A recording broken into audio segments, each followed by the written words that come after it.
So in March of 2020, when I was commanding officer of the Theodore Roosevelt, we had pulled into Guam because some of the sailors had contracted COVID. So I was doing all I could to get the sailors off the ship, to treat those sailors that were sick and needed help. And we were running into roadblocks, and I don't think anybody had ill intention or didn't want what was best for the sailors, but I knew no one wanted it as much as I did.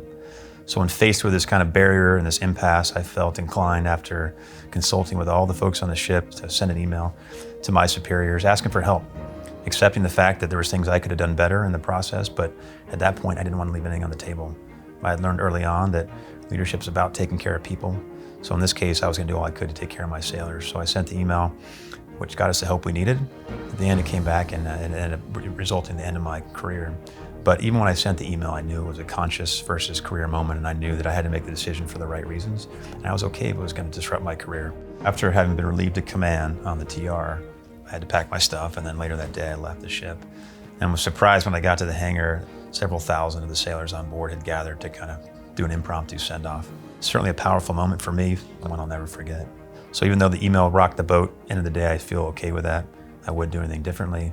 And I was glad to see that ship return with the crew manning the rails, the ship operating well, and excited they made it home safely. So the book Surf When You Can came from the moment when I had to take a stand on behalf of my crew to protect them, but also allowed me to kind of reflect back on the 30 years of my time in the service. Things like focus on the closest alligator, when in doubt, be kind, and certainly surf when you can. I think having a life-work balance makes everybody better, stronger, whether you're better leaders or just better people in general. But surf when you can is a combination of all those lessons I learned that all came from that moment on the TR.